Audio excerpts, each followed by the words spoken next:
Well, with the help of a concrete forming pin, I finally got it. I didn't want to record it because a lot of bad words involved. Oh, I got a hammer, got the pry bar up against the cover, and a hammer spacing it to keep it from exiting the transmission coming out. So hammer, catalytic converter, pin. Did I get it? Yep.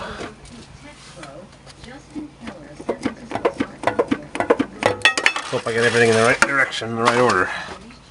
Be nice if it shifts again. What's this access hole? Is there a drain plug on the torque converter on this baby? I think I got it. Yeah, the snap ring's in the right place. Just got to make sure.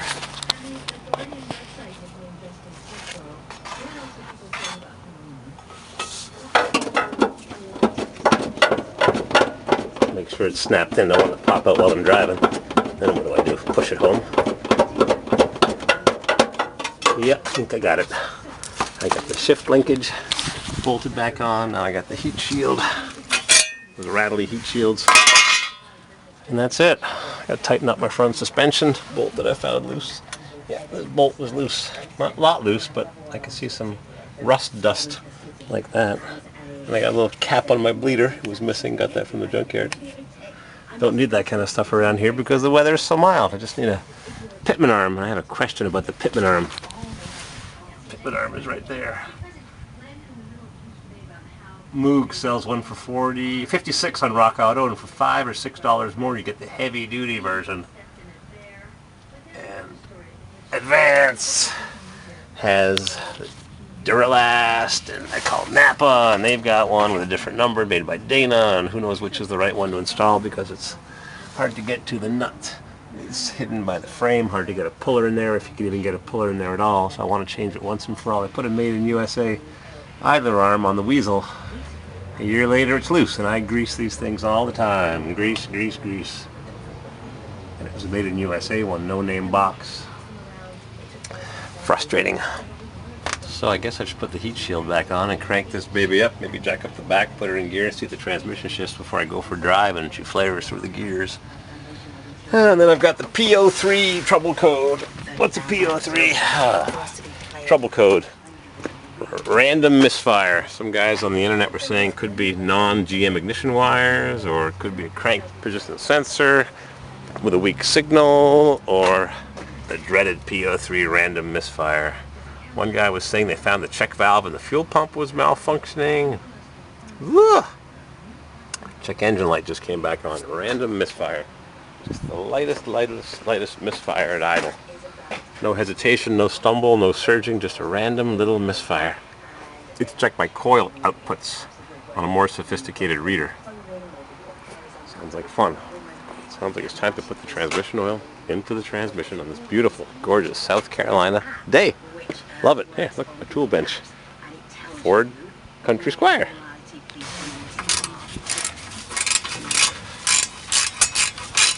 My friend in, was it Houston area, suburb, said he wants to know how it shifts. He has the exact same Suburban. I think it's exactly the same color, two-wheel drive. Why isn't this ratcheting? Two-wheel drive, half-ton. His is cleaner than mine, not dented and with a filthy interior like mine had.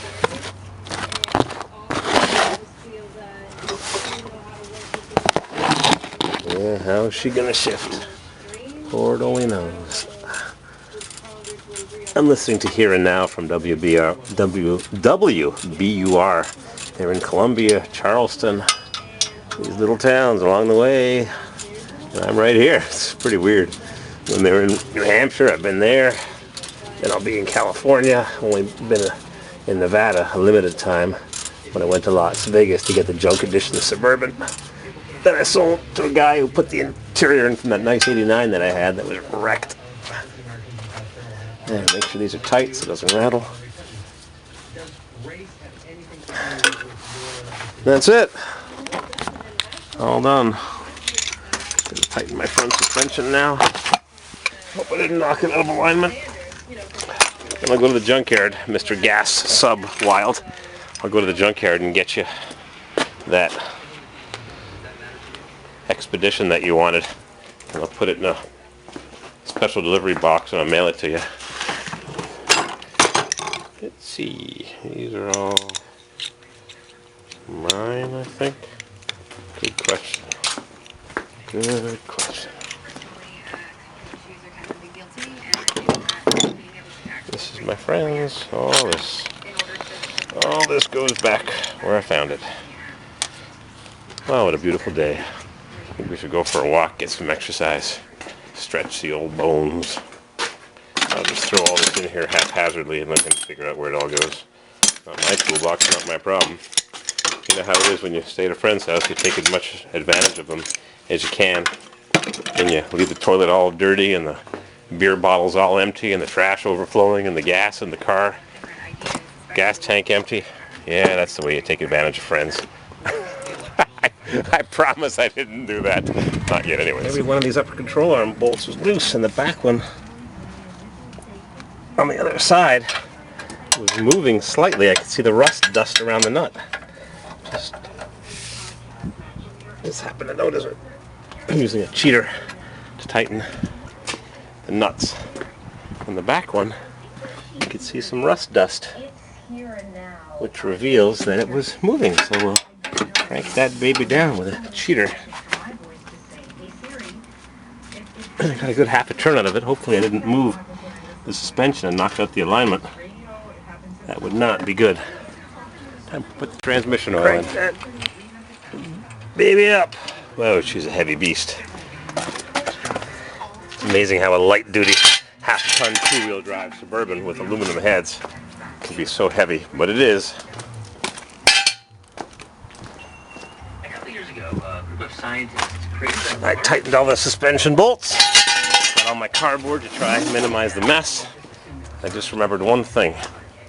I forgot to look on the torque converter for a drain plug. But how do you turn the motor? Oh boy. I'm going to look on the internet because I've got the cap lying there that I've got to reinstall.